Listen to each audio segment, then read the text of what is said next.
next up, we have Kristen Thayer, and she chose to be introduced in Regency era.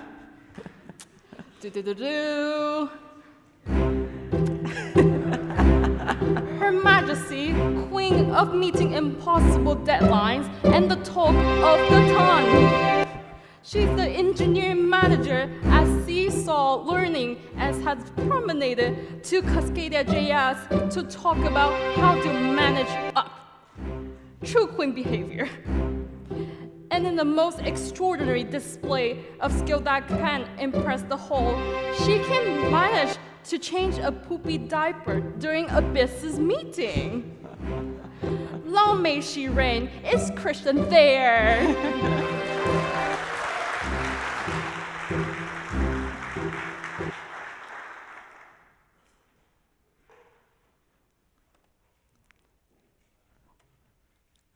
Slides?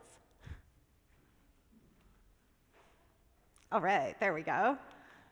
Awesome. So I'm Kristen Thayer. It's great to be here. I'm an engineering manager, and I want to talk about debugging your manager relationship, which sometimes we call that managing up.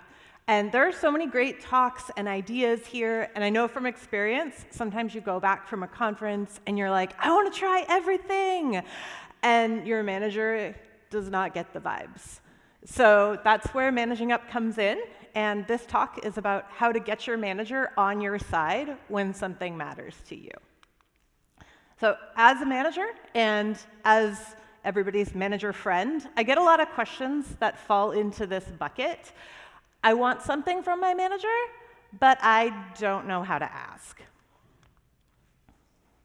So we're going to talk about some tips and tricks. We're first going to talk a little bit about where your manager is coming from, their perspective, and then we're going to go over 3 tips: asking clearly for what you want, framing your issues in a way that's more likely to get a yes, and debugging a no to bring clarity and get buy-in for the next time. So let's look a little at your manager's perspective. A little context to start off with, might seem obvious, but your manager is a human. We have good days, we have bad days, sometimes we forget things or miss context or have too many meetings. That's just real life. Number 2, your manager's probably on your side. Most of us do get into management because we care about people. Whoops. There we go. We care about people as well as code, and we are genuinely rooting for our employees to succeed. Number 3, we might have some additional context on other things that are going on your team, on your org, in the business, sometimes the history of the code base. So that might be influencing how people are responding to you. And then lastly, sadly, your manager might not have all the training and the practice that they wish they had. It's really common in tech to promote high-performing ICs into management with little to no training. And so sometimes your manager might be still figuring out the ropes. All right, so we're going to go into tip number 1, know what you want, ask for it clearly. Again, remember your manager's context. Sometimes we miss some things or we have a lot of meetings, so it helps to be really clear on what you're asking and specifically what you want your manager to go do as a result of your conversation. We love to go do things. So for example, one of the most common sets of questions I get is understanding rewards and promotions and things like that. But folks can get really afraid to ask about this, and so they can turn a little bit vague. So let's actually look at that as an example. So example number 1, I want a promotion. But when people are afraid to ask, the way that this comes out the most is like this: I want to grow.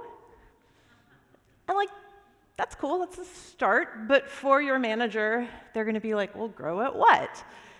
So usually round 2 sounds something like this: I want to grow in my career.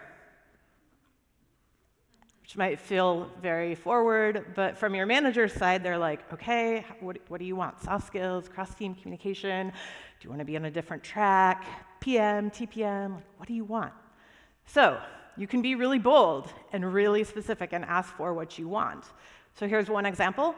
Hey, I want to know that I'm on track for my next promotion. I'd love to work through some specifics of where I should focus my efforts and what I should ignore over the next 3 to 6 months. Very, very specific. And then boss level, you can add on something like, can we turn this conversation into a document and check back in on a monthly basis? Managers love that. So be really specific in what you're asking for. All right, number 2, framing your issue to create a win-win. Again, your manager's perspective. There could be a lot of things going on. There could be some politics, people who want things or don't want things. So it's important to think about, from your manager's perspective, how is this ask going to come across? And there are some strategies for that. You can think defensively. Why might your manager or others say no to this? You can think offensively. Why is it good for your manager or good for others to say yes to this? And you can think collaboratively. Can you reframe this issue as a problem that you're both solving together? Or you can do all of them together for the win. All right, so another example. Really, really common. Maybe you want some more focus time. You want to skip this meeting today. So we're going to start off with most people's gut reaction to this. You might call this the truthful response. I'm going to call it the uncollaborative response. I hate this meeting, and I want to skip it. I mean, points for honesty. That's a start. But from your manager's perspective, this isn't going to get a yes. Let's look at some ways to get a yes. So defensively, what is your manager worried about? Hey, I want to skip this meeting, and I know you're probably worried that I'll miss context. So I want to let you know I will definitely check in on the notes later. That's a little better.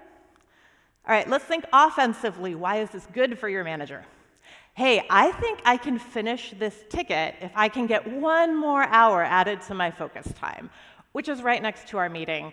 What if I skipped it just this once? Again, a little better. All right, then there's collaboratively. Why is this a we problem? I know we're headed for a big launch. I want to make sure we have time to get everything done. Some of these meetings make that tough. Is there a way we could solve this together? And then lastly, everything together all at once. Hey, I know we're heading for a big launch, and staying on track or ahead of schedule is really important to all of us. What if I skip this meeting just this week to help us stay on track? I'll definitely make sure to read the notes so I don't miss anything.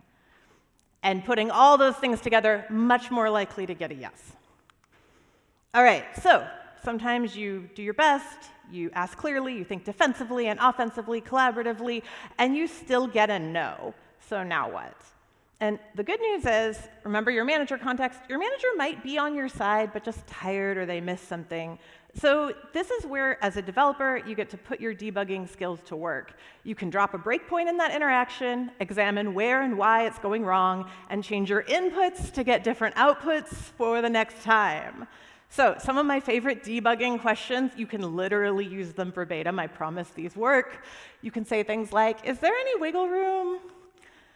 Is there anything that would turn that no into a yes? I'd love to understand more. Is there more context you can share on that? I'd love to get your take on this. And I'd love to work together to figure out something, maybe not my original proposal, but something related. So again, everything's better with examples. We'll do one more. Let's say you go back from this conference, you want to integrate ChatGPT into your product. You gave your manager a diagram of how it's all going to work and how it'll still fit into the schedule, and your manager comes back with, yeah, I don't think that's going to happen. So this is where we dig in. How do you figure out what's going on and why you got to know so that you're able to turn it around? Again, first response, a lot of people just kind of like, okay. Silence isn't going to help you. You're not getting any new information with that. Second attempt, people will try things like, but it's a good idea. And like, I'll be honest, it probably is a good idea, but saying that is just going to make you come across as defensive. So how do you get this to work? You could say something like, I'm curious to understand why. Is this something you've considered before? By hypothesizing, you're opening up for alternative hypotheses, which gives you more information from your manager's context. Even better, you could say something like, well, I imagine there are a number of reasons you're saying no. I don't want to be rude or argumentative, but would you mind helping me understand just a little bit more? And by giving a more open-ended question, that invites your manager to share a lot of their context. And you could even add on something after that. Is there any wiggle room? Is there any opportunity to turn that no into a maybe? And by asking those kinds of questions, you can get a lot more context on why you got a no, which means that you know what the real questions are to turn around so that you can get a yes this time or at the next time. And remember also, these conversations are an opportunity to show your manager that you want to be a partner with them, which opens doors for future collaboration. All right, so let's review. We had 3 tips, 3 examples. So just remember, your manager is a human who sometimes makes mistakes, who sometimes has more context on the team, the org, the business, but they're probably rooting for you and want you to succeed. And when you bring something to your manager, ask for what you want clearly, frame your issue as a win-win by thinking from your manager's perspective, and debug a no for better context and collaboration on future asks. That's it. Good luck. I hope you have an opportunity to work back with your manager on something from this conference, and I hope you get a yes. Thanks so much.